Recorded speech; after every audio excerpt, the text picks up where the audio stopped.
doesn't want to make a little extra cash these days? With the rising cost of living, the idea of a side hustle and a little extra income can be appealing. In 2015, LaRonda and I decided to do just that, start a side hustle growing and selling cut flowers. We had had a little bit of experience doing wedding flowers for friends and family, and we wanted to see if we could take that and make a business with it. We both had full-time jobs at the time, and we worked close to home, and so we decided that it would probably be something we could do without too much trouble.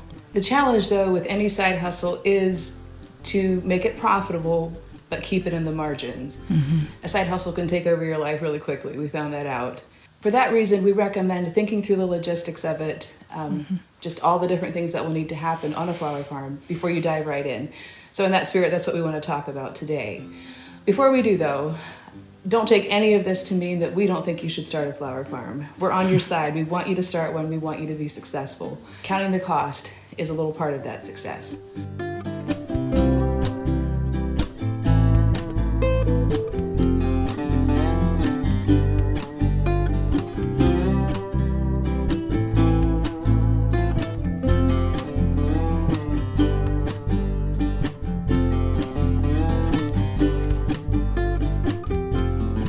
The first thing to consider might be what kind of a job do you have, what kind of daily commitments that would be impacted by a side hustle in the margins. One thing, you need early mornings and evenings to be able to cut flowers. They don't do well being cut in the middle of the day. If you have a long commute and a rigid schedule, that might also not work well in the spring when you need a little bit of wiggle room to, maybe run out and open a low tunnel so that it doesn't get too hot inside or something like that. A side hustle flower farm works best if your job is a little more flexible. And actually, I think a flower farm is a great idea as a side hustle because it works while you do. Right. It actually works well with a day job because you shouldn't be out doing the flower work in the heat of the day. So It works well for our margins. So if you work from home, this could be a good fit. I know a lot of people have moved to remote jobs. Plants are very perishable. So if you don't have a little bit of flexibility, you're probably going to lose crops that needed to be, like Rosita said, vented in a low tunnel or moved inside if it gets suddenly cold. Mm-hmm. We harden off plants, and so you need a little bit of flexibility in the middle of the day to be able to move plants in and out. Right. That's just for a short season in the spring, but a few things to consider if you're thinking about a flower farm. If your day job is physically taxing, that might be also something to think about. We both had office jobs, and so we found it like the perfect fit to go with. It's sort of like it worked as a de-stressor, or I don't even know how to describe it really. If you were doing all this work in the office sitting, it felt so good to be able to go out in the evening and work in the garden, get your hands a little dirty, do some physical work. Right. A lot of people go work out at the gym after their job. We just went out to the garden, and that was... It's a great probably workout. More effective than a gym some days. Yeah. So in addition to your day job, what are your after-hour obligations? Do you have a very busy social life? We found that we kind of had to put some of that on hold for a while. We had to say no to some stuff just to be able to do things when it needed to get done. Mm-hmm. There were times in the spring and the fall where we had to just do garden work instead of other things, Right. And if you're a mom with young children, do your kids go to sports? Do you have to take them? Mm-hmm. You're going to find yourself very frustrated when there's stuff that needs to be done in the garden, but you also have to be somewhere else at the same time. Mm-hmm. I'm sure you've thought of all of this, but we're just reminding you of it. There is some flexibility too. Like there's very few garden tasks that have to be done on a very certain day, specific day, Right. So there is a little bit of wiggle room there too, but yeah, and I feel like we gave ourselves a lot of wiggle room, and then we had to play catch up, and that's where we got really stressed with the garden work. It's not great if you're great at procrastinating. Yeah, exactly. Another thing to think about is, do you have a head for business, or do you understand how to run a business successfully? Now, that's something you grow in. I think you can grow into that. Yeah. But I do think you have to know the basic concepts, just like any business. Mm-hmm. Flower farming has maybe a smaller margin for profit, especially when you're beginning and you're not selling a huge quantity of flowers. You have to know where your costs are. So when we say, do you have a head for business? I don't really have a head for business. I like the pretty flowers. I've had to learn how to have a more of a mercenary attitude towards growing flowers. But I think a lot of artists and people that want to start flower farms probably fall into the same camp. Right. So you can learn, like Rosita said, you can definitely learn. Mm-hmm. And there's courses out there to help you. So don't let that stop you, but that is something to consider as well. Right. I feel like this kind of creative business, you have to juggle so many things. Like you juggle that creativity, that design, that love for design. Maybe you're dreaming, you get inspired, but then there's also the finances. You have to figure out, what's going to make it profitable. And then with this job specifically, it takes a lot of hard work, and so you need like grit and determination to stick it out. So, but I think all of those things can be learned. I think all those things make you a better person too. Learning them and putting them to practice. Yeah. Help you grow as a person. I agree. It's helpful to have a business plan. You may not stick to it, but it's good to have something to aim for when you're starting out. And like just the basics, you need to be able to track your expenses. Right. So you have profit. You don't want to be running your farm not charging enough and then going in the hole. A lot of businesses, that's why they fail. They don't charge enough. Right. But you can't charge too much because you won't sell anything. So you got to learn how to find your sweet spot there. Yeah. And that you might be able take to pay yourself and your bills. But go ahead. Right. That might take a little bit of time to figure all of that stuff out. The first year you aren't going to figure it out right. You might end up in the negative. But I think part of the business plan could be knowing how you want to start selling your flowers. Like just make a plan for the ways you want to sell, whether it works out or not. You have to have a goal to shoot for. And we'll talk a little bit more about our story at the end here.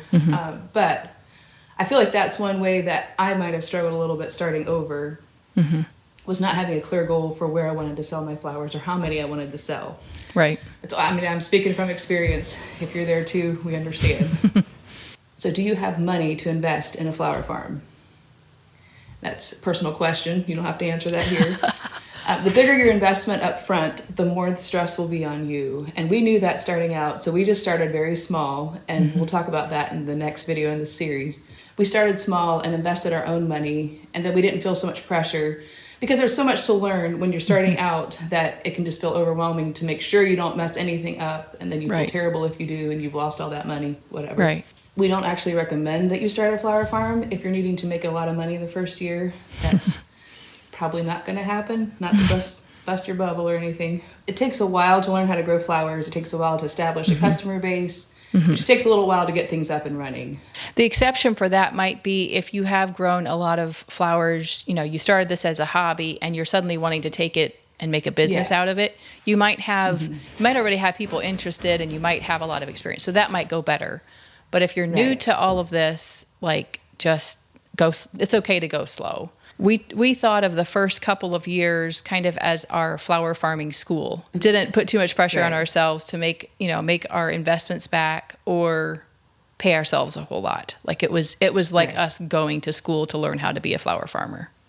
Are you willing to work hard and stick it out? I feel like flower farming can test you. It'll show you, I guess, how willing you are to stick something out. I think it showed us that for sure.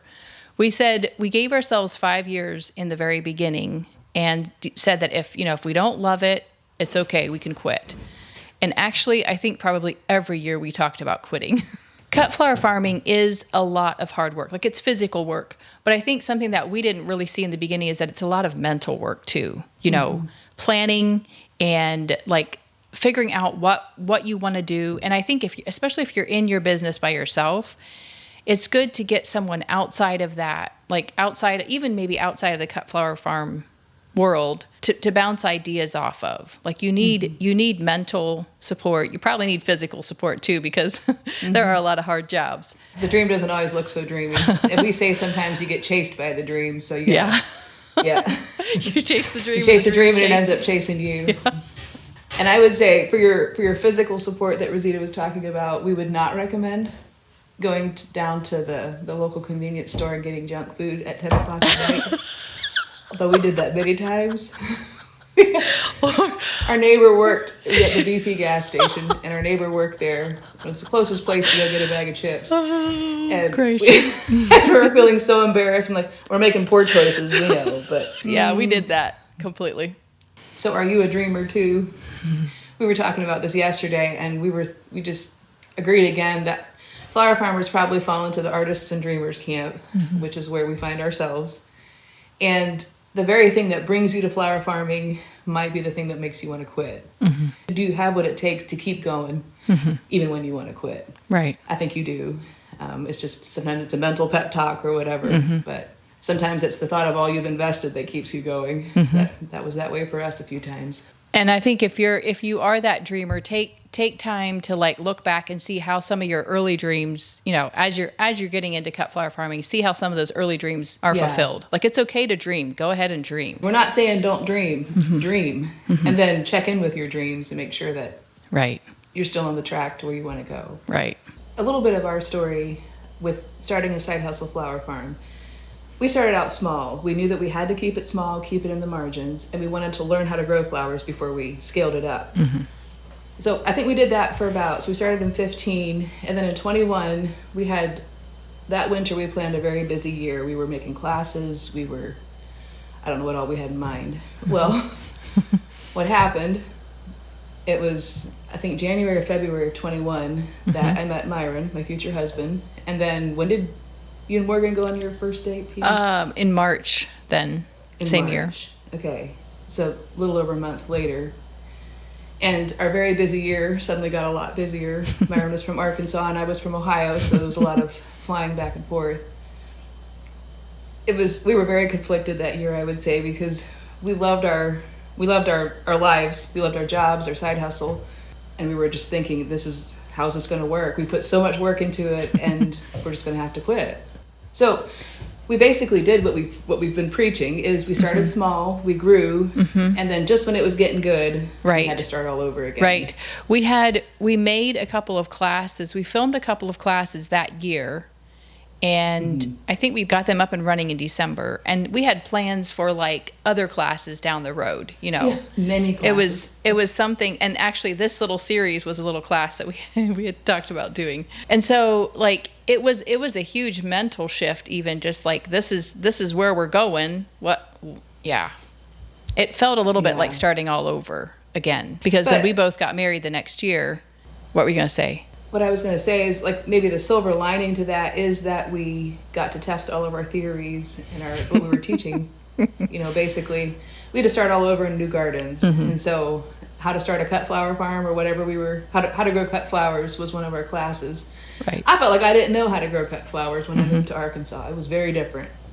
So you had to learn the whole, like, how to plan in a whole different climate, or like whole different zone. Yeah. I wasn't used to the zone. You start much earlier than you do in Ohio. Anyway, I'd like to say that our classes definitely helped me. Like, it was it was good to go back and watch what we had been teaching. One thing that we've both learned over the years, and we've talked about this before, is that it's important to pivot. If what you're doing isn't working, you're going to have to find something else that works better. And it worked really well when we were both together, the systems we had in place, but then we both had to find completely new systems for when we were working by ourselves.